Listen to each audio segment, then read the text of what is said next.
네, 안녕하세요. 개발자 이월입니다. 이번 시간에는 속성에 대해서 한번 알아보도록 하겠습니다. 음, 자, 일단 속성과 정의의 특징, 자, 여기까지 어떤 속성의 관계까지 한번 진행해 볼게요. 자, 올라가 보겠습니다.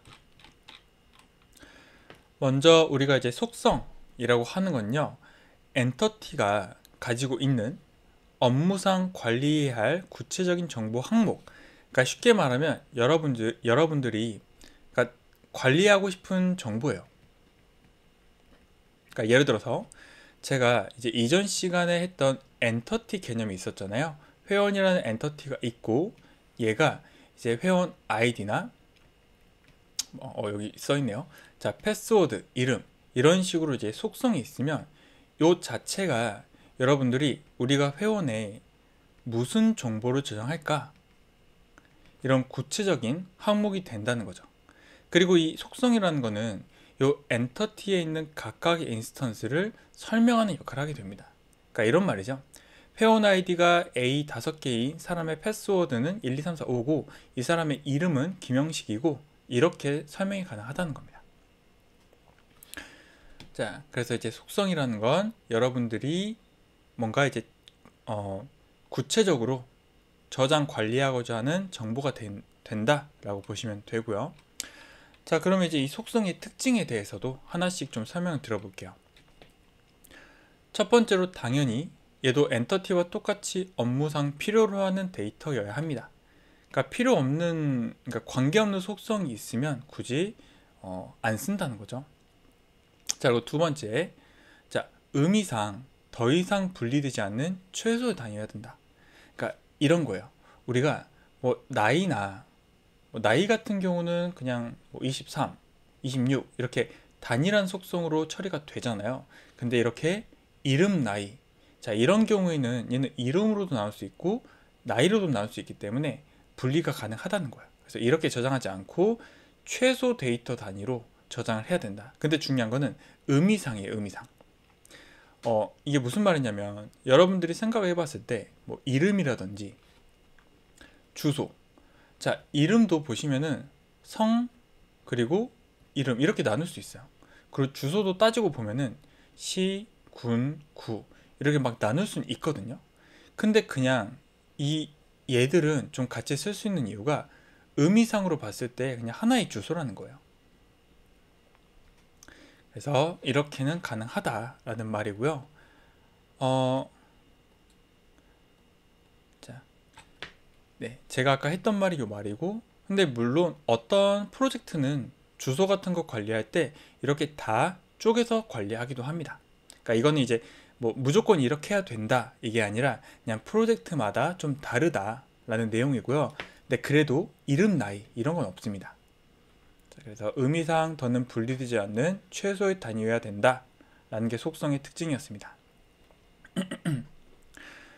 자, 그리고 엔터티가 가지고 있는 공통적인 특징을 설명하고 속성 값으로 인스턴스를 구체적으로 설명할 수 있다. 자, 이건 제가 아까 한번 좀 보여드렸어요. 자, 그 다음에 이제 주 식별자에 함수적 종속해야 된다. 자, 요거는 제가 정규 아파트 때 좀 설명을 드릴 겁니다. 그래서 여기서는 그냥 가볍게 어떤 요 속성이라는 게 있어요. 그러니까 자, 위로 올려볼게요. 자, 한번 잠깐 지우고, 자, 현재 여기 회원 엔터티의 주 식별자, 그러니까 식별자를 제가 회원 아이디로 지정을 했다고 칠게요. 그러면 이제 종속이라는 말은, 그러니까 이게 약간 이런 내용이에요. 만약에 우리가 함수로 fx가 y다 이렇게 있으면 x는 이제 결정하는 사람이 되고요, y는 거기에 이제 종속하는 사람이 되거든요. 예를 들어서 갑자기 수학적으로 가는데 어떤 함수라는 기능이 입력을 하면 3을 더해준다 라고 해볼게요. 그러면 제가 x를 1로 설정하면 여기에 y는 4가 되는 거예요. x를 2로 하면 y는 5가 되는 거죠. 그래서 이 값에 따라서 얘가 종속적으로 변할 수 있다 라는 내용인데요. 또 여기 관점에서 봤을 때 이제 이 함수 종속이라는 거는 그냥 쉽게 생각하면은 요 이 이렇게 볼게요. x라는 속성이 어떤 y를 유일하게 식별할 수 있다. 이렇게 또 보셔도 될 것 같아요. 그래서 그러다 보니까 여기에 이제 식별자가, 우리가 식별자는 유일한 인스턴스 식별이 된다고 했잖아요. 자, 식별 가능. 그러다 보니까 이 주 식별자의 속성들이 함수적 종속해야 된다라는 말은 이 식별자로 이 나머지 유일한 대상을 식별할 수 있어야 된다라는 말이에요. 자, 뭐 제가 이건 전교할 때 한 번 더 말씀을 좀 드려보도록 하겠습니다. 자, 그리고 이제 이것도 중요한 이제 특징이에요. 하나의 속성은 하나의 속성 값만 가져야 된다. 이게 지금 여기 아래 예시를 보시면은 김영찬이라는 사람의 연락처가 콤마를 이용해서 2개 지금 받아 있어요. 이걸 저희가 이제 다중값이라고 하거든요. 근데 정교화 관점에서 이 다중값은 있으면 안 돼요. 그래서 얘를 나중에 1차 정교화라고 해서 이렇게 보이는 것처럼 쪼개줘야 됩니다. 그래서 하나의 속성에는 하나의 속성 값만 있어야 된다는 말이 이렇게 다중값이 있으면 안 되고 이렇게 다 쪼개져야 된다는 말이에요. 자, 그래서 쪼개고 나니까 지금 이 회원 아이디가 또 중복이 되고 있잖아요. 그래서 나중에는 얘를 또 이렇게 분리를 해가지고 막 이런 작업이 있을 겁니다. 그래서 지금은 그냥 여러분들이 하나의 속성에는 하나의 값만 이렇게 들어가야 되는구나 라고만 생각하시면 됩니다. 자, 그래서 이 지금까지 배웠던 엔터티, 인스턴스 속성, 그리고 속성 값의 관계를 좀 보시면은, 자, 한번 정리를 해드릴게요. 엔터티는 우리가 저장하려는 데이터의 집합이었어요. 그리고 얘는 최소 인스턴스가 2개 이상이어야 됐고요. 속성은 최소 1개 이상이 있어야 된다 라고 했습니다. 그리고 이제 인스턴스는 이 엔터티 안에 있는 그 구체적인 개별 데이터를 의미를 했었고요. 얘는 이 속성 값들이 이제 조합이 됨으로써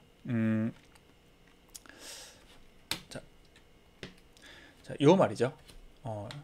여기 보시면은 이런 속성 값들이 이제 인스턴스 안에 들어가 있잖아요. 그러니까 이렇게 그냥 구성이 된다는 말이고요. 자, 그리고 이 속성은 인스턴스를 설명하는 항목이 되면서 속성 값은 실제 입력되는 값인데 하나의 속성에 하나의 값만 입력이 돼야 된다 라는 내용이었습니다. 자, 그래서 여기까지 한번 설명을 드렸고요. 이번에 속성도 똑같이 분류가 있어요. 자, 여기 특성에 따른 분류와 그리고 내려가서 자, 엔터티 구성 방식에 따른 분류, 이 2가지 한번 설명드려 보겠습니다. 자, 먼저 특성에 따른 분류를 좀 설명드릴게요. 얘는 그래도 시험에 좀 나올 수 있는 내용인데요. 이 기본 속성, 그리고 설계 속성, 파생 속성 총 3가지로 나뉠 수가 있어요. 자, 근데 이제 기본 속성은 어떤 거냐면 우리가 요구사항에서 그러니까 직접 도출한 속성이에요. 그러니까 뭐 예를 들어서 뭐 어떤 회원 정보를 저장할 겁니다. 회원 아이디와 뭐 주소, 이름 등을 저장할 거예요 라는 요구사항으로부터 직접 도출이 된 속성을 우리가 그냥 기본 속성이라고 해요. 그 다음에 뭐 밑에 다 나오겠지만 설계 속성은 어떤 우리가 원래 있던 속성은 아니에요. 근데 좀 편의를 위해서 임의로 만든 약간 인조적으로 만든 속성을 설계 속성이라 합니다. 자, 그리고 파생 속성이라는 것은 다른 속성들로부터 계산이 되는 것을 의미를 해요. 자, 이거 제가 예시로 한번 다시 보여드릴게요. 자, 먼저 첫 번째 기본 속성. 요구사항에서 직접 도출된 정보다. 그래서 전체 속성 중에서 가장 많은 비중을 차지하고요. 여기 학과 엔터티. 자, 이거 학과 엔터티에 뭐 이런 정보가 있었는데 원래는 학과명과 학과 계열, 학생 수 이것만 제가 관리를 하려고 했던 거예요. 그래서 얘는 일단 일반적으로 뽑은 얘들이고 얘들은 잠깐 무시해 보세요. 자, 그리고 이제 두 번째로 이 설계 속성은 뭐였냐? 원래 제가 이 학과 엔터티를 만들려고 했을 때 요 학과명과 학과 계열을 조합을 해서, 그러니까 이 두 개를 조합한 식별자로 제가 유일한 인스턴스를 식별하려고 했어요. 근데 그러다 보니까 뭐 학과명이나 학과 계열, 얘들은 이제 이름 같은 거잖아요. 혹시라도 나중에 중복이 될 수 있다는 점, 그리고 좀 불편하죠. 이렇게 비교하려고 보는데 막 길기도 하고 두 개 이상을 확인해야 되잖아요. 내가 어떤 학과를 추가를 하려고 할 때 소프트웨어 공학과이면서 공학인 게 이미 있는지 봐야 된단 말이에요. 자, 그래서 이런 게 좀 불편하기 때문에 그냥 편의상 그냥 식별을 쉽게 하려고 그냥 증가하는 값을 이렇게 만들었습니다. 자, 학과 아이디라고 해서요. 아이고. 자, 그냥 D001 이런 식으로 주고 얘를 식별자로 쓰는 거예요. 자, 그래서 이런 식으로, 자, 다시 정리를 할게요. 원래 업무에는 없었던 거예요. 근데 편의를 위해서 임의로 만든 속성을 설계 속성이다 라고 하는 겁니다. 자, 그리고 이제 마지막으로 파생 속성 같은 경우는 얘가 다른 속성의 영향을 받아서, 그러니까 계산이 되는 속성을 의미해요. 자, 예를 들어서 이 학과 계열 학생 수라는 속성이 있다고 해볼게요. 얘는 그냥 정말 이 학과 계열별로 몇 명이 있는지 정보를 저장해 놓은 거였는데, 지금 공학에는 10명, 25명이 있으니까 총 35으로 저장이 돼 있잖아요. 근데 여기서 제가 인스턴스를 추가를 해요. 분자 생명학과에서 공학으로 추가하는 순간 얘는 전부 다 재계산이 되고 있죠. 그러니까 이런 식으로 데이터가 여기 다른 속성에 의해서 계산되는 거를 파생 속성이다 라고 합니다. 그래서 얘는 생각해 보시면 좀 편한 점은 이거예요. 내가 어떤 계열의 학생 수를 보고 싶을 때 계산을 안 해도 되죠. 그냥 바로 조회하면 되잖아요. 뭐 이걸 조회하든 뭘 조회하든. 근데 만약에 만약에 아니죠. 자, 근데 단점은 내가 인스턴스를 추가할 때마다 얘가 계속 재계산이 된다는 거죠. 자, 그래서 약간 이제 실무 관점에서 좀 말씀을 드려보면은, 우리가 실무를 할 때 이런 계산을 하는 게 더 비용이 많이 드는가, 아니면은 이 무결성을 지키는 게 더 중요한가, 이런 이야기를 좀 많이 하거든요. 그러니까 다시 말씀을 드려보면, 만약에 인스턴스가 이제 추가가 됐는데 실수로 계산이 안 돼 버려요. 그러면 이제 데이터가 달라지는 거잖아요. 네, 이제 그런 문제가 있는데, 네, 실무에서는 생각보다 이런 거를 좀 자주 은근히 쓰거든요. 근데 시험 관점에서, 자, 시험 관점에서 여러분들이 봤을 때는 얘는 정규화, 즉 무결성을 더 강조하기 때문에 그냥 파생 속성을 가급적 쓰지 말라고 이제 책에 나와 있어요. 그래서 혹시라도 여러분들이 지문에서 이런 파생 속성을 자주 쓰면 좋다라는 말이 나오면 그냥 일단은 틀렸다라고 해주시고, 이제 실제 실무에서는 생각보다 자주 쓸 수 있다 라고 정리해 주시면 되겠습니다. 자, 그래서 요 세 가지 한번 알아봤고요. 이번에는 엔터티 구성 방식에 따른 분류도 한번 보여드릴게요. 자, 얘는 이제 세 가지 분류로 나뉘게 됩니다. 아직 여러분들이 요 PK, FK 이런 거 안 배웠어요. 근데 일단 이 PK, 즉 프라이머리 키라고 하는 거는 이제 풀었으면 주키 이퀄 주 식별자 이런 말이거든요. 그러니까 그냥 식별자예요, 식별자. 그러니까 우리가 아까 논리적 모델링에서 막 식별자라고 했던 거랑 똑같은 말이에요.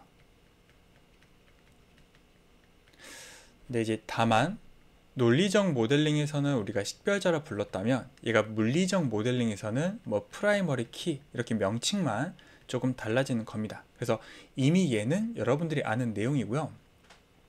아직 FK는 안 알려드렸어요. 이건 제가 한번 밑에 그림 보고 알려드릴게요. 자, 그리고 일반 속성 PK와 FK가 아닌 나머지 속성들을 의미한다 라고 합니다. 자,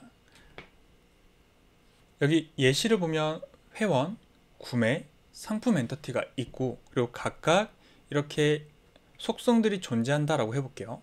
그러면 이제 회원에서 PK, 그러니까 식별자예요. PK는 회원 아이디고 상품에서 PK는 상품 아이디예요. 그 다음에 구매해 보시면 얘는 구매 번호가 PK고, 자, 이거 잘 보면 뭔가 편의를 위해서 그냥 증가하는 값을 이용을 하고 있어요. 자, 그러면 얘는 이제 이때 설계 속성으로 봐도 되겠죠. 자, 아무튼 자, 그랬을 때 우리가 이런 이 구매라는 데이터 정보를 만들려면 이 회원 정보와 상품 정보를 필요로 하잖아요. 그럼 그때 이 식별자를, 자, 여기 회원의 식별자를 빌려줍니다. 그래서 이걸 빌려줘야 얘가 어떤 회원이 이거를 구매하고 있는지 연관 정보가 생기거든요. 그래서 이때 빌려둔 값을 얘를 이제 외래 키라고 하는 거예요. 그러니까 foreign 키라고 하죠. 상품 아이도 똑같아요. 내가 이 데이터를 만들기 위해서 이거를 식별자를 빌려주는 거예요. 자, 그러면 이제 나중에 여러분들이 요 구매라는 정보를 보았을 때, 잠시만요. 자, 여기는 구매 번호가 1이고 이렇게 회원 아이디, 상품 아이디만 있잖아요. 근데 얘를 그냥 타고 들어가 보면, 아, 김영식이라는 사람이 헤어드라이기를 샀구나 라는 식으로 나중에 합칠 수가 있는 겁니다. 자, 그래서 다시 올라가서 이 FK라는 거는 다른 엔터티와 이제 관계를 표현하기 위해서 외부에서 빌려온 식별자, 외래키. 자, 외부에서 이런 회원 아이디, 상품 아이디를 빌려온 거죠. 자, 그래서 이렇게 정리를 좀 해보면, 자, 잠깐 지울게요. 네, 회원 엔터티에서 PK는 회원 아이디, foreign 키는 따로 없습니다. 자, 그리고 일반 속성은 이제 요 PK와 FK가 아닌 나머지가 된다고 했고요. 상품도 자, 이렇게 들어있고, 구매도 구매 번호가 PK고 외래키로 상품 회원 아이디와 상품 아이디를 가져오고 있고요. 일반 속성은 지금 따로 뭐 없죠. 근데 추가하고 싶으시면 만약에 필요하면 뭐 구매 일시, 아이고 네, 구매 일시 같은 게 추가돼도 상관없을 것 같습니다. 그러면 여기에 이제 구매 일시가 추가되겠죠. 자, 그래서 여기까지 한번 설명을 드려봤습니다. 잠깐 좀 이제 정리를 할게요. 자, 속성은 특성에 따른 분류가 있고요. 그리고 이제 엔터티 구성 방식에 따른 분류가 있었습니다. 특성에 따른 분류는 우리가 이제 기본 속성, 설계 속성, 그리고 파생 속성이 있었고, 엔터티 구성 방식은 PK, FK, 이게 아닌 일반 속성, 이렇게 나뉜다 라고 봐주시면 될 것 같습니다. 요거는 좀 자주 나오니까 좀 기억해 주시면 좋을 것 같아요. 자, 그럼 계속해서 도메인 한번 설명드릴게요. 도메인도 은근히 좀 많이 나오는 내용이거든요. 근데 크게 어려운 건 아니고, 그냥 우리가 이 속성에 이제 값이 이렇게 입력이 되잖아요. 그러면 이 입력받는 값의 어떤 타입이라든지, 그러니까 문자냐 숫자냐라든지 허용 범위, 그러니까 뭐 예를 들면은 뭐 나이면은 내가 0부터 200까지만 입력받도록 하겠다. 뭐 성별이면은 남, 여 뭐 이렇게만 입력되도록 하겠다. 자, 이렇게 이제 지정하는 거, 그러니까 속성이 입력받을 수 있는 범위예요. 입력받을 수 있는 범위를 도메인이라고 합니다. 자, 그래서 이 나이라는 속성은 보통 숫자 타입으로 받고 뭐이 사이의 값을 받는다 이렇게 지정을 하셨으면 이 나이 속성의 도메인이 이렇게 나오는 거예요. 자, 그래서 이 개념 좀 기억해 주시면 좋을 것 같습니다. 자, 넘어가서 속성 명령 규칙. 자, 여기 설명드리고 기출문제 풀어보겠습니다. 자, 이번에도 네이밍 규칙 똑같습니다. 가급적이면 현업 용어로 쓰시는 게 좋아요. 이유는 엔터티와 똑같아요. 자, 그리고 불필요한 약어 자제 이것도 똑같죠.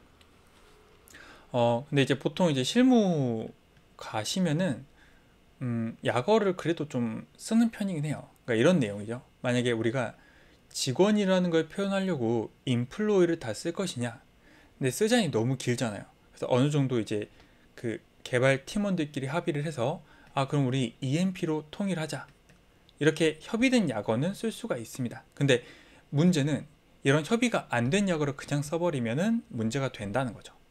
뭐 갑자기 뭐 EP 되는데 아무도 몰라요. 근데 저만 이거 직원이에요 라고 할 수는 없는 거잖아요. 그래서 이런 불필요한 약어 사용은 자제해라 라는 내용입니다. 자, 그리고 이것도 좀 주의하실 점. 아까 엔터티도 똑같이 이제 명사였잖아요. 이 속성도 똑같아요. 속성도 어떤 서술이나 수식을 쓰지 않고요, 복합 명사나 명사형으로 작성을 하시는 겁니다. 그래서 뭐 예를 들어서 제가 속성명을 중요한 고객의 이름, important customer name 이렇게 쓰는 게 아니라 그냥 뭐 명사를 붙이는 거예요. 이런 식으로 VIP. 자, 이게 커스터는 이제 커스터머를 제가 약어로 좀 줄였습니다. 자, 그리고 name. 그러면 VIP 회원 명 이렇게 쓸 수가 있다는 거죠. 자, 그리고 네 번째로 전체 데이터 모델에서 유일한 속성명을 확보해라. 네, 이게 무슨 말이냐면요, 우리가 아까 엔터티는 얘는 제가 A 엔터티가 있고 B 엔터티가 있는 상태에서 A를 만들려고 하면 얘가 어차피 오류가 나요. 그러니까 어차피 못 만들게 해주거든요. 근데 이 A와 B 엔터티 안에 속성이 그냥 핸드폰 번호라고 해볼게요. 자, 여기도 폰이 있고 여기에도 폰이 있고, 자, 요거는 가능해요. 그러니까 자, 서로 다른 엔터티에서는 속성명이 동일해도 됩니다. 근데 물론 그건 안 돼요. 이 동일한 엔터티에서 똑같은 속성명이 있는 건 안 되고요. 그러니까 서로 다른 엔터티가 동일한 속성명을 가져도 되긴 됩니다. 근데 이제 이 책에서 요구하는 거는 가급적이면 그냥 전부 다 유일한 속성명을 써라 라고 이제 말하는 거예요. 그래서 이렇게 회원 엔터티에도 이름이 있고 직원 엔터티에도 이름이 있어도 얘를 그냥 가급적이면 회원 이름, 직원 이름 이렇게 좀 유일한 모델 그 속성명을 줘라라는 겁니다. 자, 네, 요 팁은 한번 읽어보세요, 여러분들. 그냥 현업에서는 이렇게 한다라는 걸 좀 말씀드리는 거고요. 자, 이제 기출문제 한번 풀어보도록 하겠습니다. 첫 번째, 다음 중 속성의 정의로 가장 적절한 것은 무엇인가? 엔터티를 유일하게 식별하는 것. 자, 요거는 이제 식별자를 말하는 거죠. 그 다음에 업무상 관리해야 할 인스턴스 전체의 값이다. 이거는 엔터티를 말하는 것 같아요. 인스턴스 전체를 말하는 거니까. 자, 그리고 인스턴스를 설명하는 구체적인 정보 항목이다. 자, 여기에 맞는 말이죠. 이 속성에 맞게 인스턴스를 이제 설명할 수 있는 거기 때문에, 자, 답을 3으로 주시고요. 그 다음에 속성 값을 기준으로 네, 이건 이상한 말이죠. 자, 그 다음에 2번, 속성의 특징으로 옳지 않은 것은 의미상 더는 분리되지 않는 최소 단위다. 맞는 말이죠. 그리고 하나의 속성은 다중값을 가질 수 없습니다. 자, 사실 이런 것들도 좀 하고 싶은 말이 많아요. 그러니까 약간 현업이랑 이 시험이랑은 이제 조금 다릅니다, 여러분들. 그러니까 시험에서는 아무래도 이제 정교화나 이런 무결성을 더 중시하기 때문에 다중값을 못 가지게 하는 경우, 못 가지게 한다라고 하는데, 사실 현업에서는 가지는 경우도 좀 있긴 해요. 어떤 데이터 저장할 때 이런 식으로 저장하는 경우도 있어요. 네, 뭐 그거는 일단 좀 뒤에 밀어주시고, 지금은 하나의 속성은 하나의 값만 가져야 된다로만 알아주시면 될 것 같습니다. 자, 업무상 필요로 해야 되고요. 그 다음에 일반 속성은 주 식별자에 함수적으로 종속돼야 된다. 그러니까 이 말이 식별자가 그러니까 유일하게 식별할 수 있어야 된다, 이 말입니다. 자, 다음 3번 넘어가서 볼게요. 특성에 따른 분류와 설명으로 옳지 않은 것은, 자, 특성에 따른 게 뭐가 있었죠? 기본 속성, 설계 속성, 파생 속성이 있었죠. 자, 이거는 일단 이제 엔터티 구성 방식에 따른 분류죠. 그래서 일단 답은 3번인데, 뭐 나머지 뜻도 만나볼게요. 업무로부터 도출되는 속성 맞죠? 그리고 가장 많이 보유하고 있다라는 거고요. 설계는 업무상 필요에 따라 우리가 새로 인조 하나 만든 거죠. 편의에 따라서. 그 다음에 네, 뜻은 맞네요. 일반 속성은 PK, FK에 포함되지 않는다, 맞는 말이고요. 파생 속성도 다른 컬럼으로부터 계산되어 만들어진다, 맞는 말입니다. 자, 답은 3번이 되겠습니다. 4번, 다음 중 기본 속성이 아닌 것. 자, 한번 봐볼게요. 직원명. 자, 이런 것들은 이제 기본 속성이겠죠. 주소도 기본 속성이고요. 자, 근데 이제 부서별 인원수. 자, 이런 것들이 약간 이런 개념인 거죠. 만약에 직원이 있고 부서가 있어요. 그리고 부서에는 A, B, C 부서가 있고 직원이 각각 이제 2명씩만 있다고 해볼게요. 1, 2, 3, 4, 5, 6이라는 직원이 있고 각각 A, A, B, B, C, C가 있어요. 그리고 여기에는 부서별로 인원수를 이렇게 2, 2, 2로 저장을 해놔요. 근데 여기서 직원이 추가가 돼요. 7, A가 추가가 되면 그럼 어떻게 해야 되냐? 여기를 3으로 바꿔야겠죠. 그러니까 다시 계산이 되는 거예요. 자, 이런 식으로 다른 속성에 의해서, 다른 값에 의해서 이게 추가가 계산이 되는 거를 우리가 뭐라 했죠? 파생 속성이라고 했죠. 그래서 일단 답은 3번이 되고요. 그 속 연수도 자, 이것도 이제 기본 속성이 되겠죠. 자, 그리고 계속해서 다음 시나리오에 대해서 기본 속성으로만 짝 지어진 것은 한번 보겠습니다.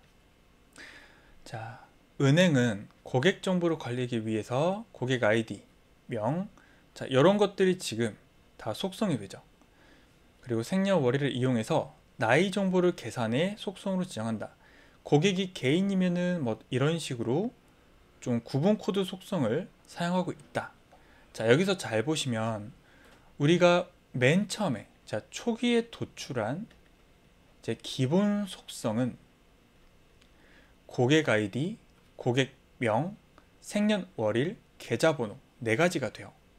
그리고 이 생년월일을 활용을 해서 나이라는 값을 만들었잖아요. 그럼 얘는 이제 파생 속성이 되겠죠. 뭐 예를 들어서 생년월일이 이렇게 들어있으면 현재가 2025년이면 이렇게 좀 계산할 수가 있잖아요. 자, 그리고 얘는 고객 구분 코드라는, 그러니까 원래 고객이 뭐 개인이나 어떤 법인이라는 값이 있었어요. 근데 얘를 약간 코드성으로 관리를 하기 위해서 개인 법인이 아니라 DV01, DV02 이런 식으로 추가하겠다는 거예요. 자, 이런 것들은 우리가 뭐라 했죠? 설계 속성이라고 했습니다. 자, 그러면 이제 보기에서 나이와 요 고객 구분 코드가 없는 애만 뽑으면 되겠죠? 네, 그래서 답이 4번이 되겠습니다. 자, 계속해서 보도록 할게요. 다음 중 속성과 속성 값에 대한 설명으로 가장 적절한 것은, 하나의 속성은 여러 개 아니죠. 하나의 속성 값만 가져야 됩니다. 그리고 속성 값은 속성의 자료용에 상관없이 입력할 수 있다. 자, 이것도 일단 틀린 말이고요. 나중에 제가 자료용도 같이 설명을 드릴 건데 속성에는 특정 자료용을 다 지정을 해줘야 돼요. 그러니까 이게 문자인지 숫자인지 날짜인지 이렇게 설정을 해줘야 되고요. 근데 만약에 내가 숫자용으로 지정했는데 여기에 그냥 문자를 이렇게 입력한다. 이거 안 된다는 거예요. 그래서 상관없이 입력할 수 없다가 맞습니다. 자, 일단 답은 3번이죠. 그리고 속성이 입력받을 수 있는 범위를 우리는 도메인이라고 했습니다. 자, 넘어갈게요. 7번. 파생 속성에 대한 설명으로 올바르지 않은 것. 자, 다른 속성 값을 기반으로 계산되어 도출된다. 맞죠? 그리고 저장된 값을 바로 조회할 수 있기 때문에 성능상 유리하다. 자, 이것도 사실 우리가 이런 파생 속성을 이용하는 이유가, 자, 요 계산하는 과정이 오래 걸리면 그럼 결국에는 이제 조회 성능이 떨어지는 거거든요. 근데 아까처럼 미리 파생 속성을 만들어 놓으면 얘를 바로 조회해 버리면 되잖아요. 그러면 이때는 좀 성능이 높아질 수는 있겠죠.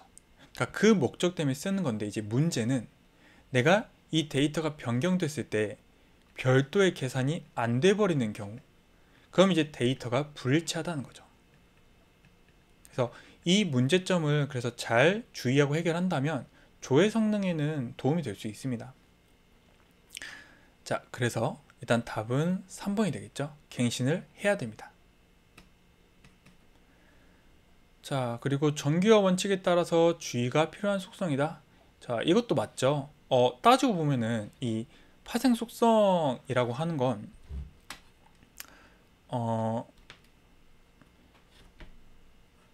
잠시만요. 자, 그러니까 정규화라는 게 우리가 이제 중복을 제거하는 게 또 목적이에요. 근데 파생 속성이라는 건 사실상, 자, 어떤 속성을 계산을 하는 거죠. 계산을 한 결과를 어디 따로 컬럼으로 추가해 놓은 거예요. 그러니까 사실상 중복으로 저장되고 있는 겁니다. 그래서 정규화의 원칙상으로는 이런 게 중복이 없어야 되고 여기서 계산이 돼야 된다. 네, 뭐 이런 이야기입니다. 자, 그리고 8번. 속성의 명명규칙으로 적절하지 않은 것은 명사형 표현 맞죠? 현업 용어 사용 맞아요. 그리고 전체 데이터 모델에서 가급적이면 유일하게 짓는 거 맞습니다. 자, 임의로 약어 사용 안 됩니다. 약어는 지양을 해야 됩니다. 답은 4번이죠. 자, 이제 9번, 10번 한번 보도록 할게요.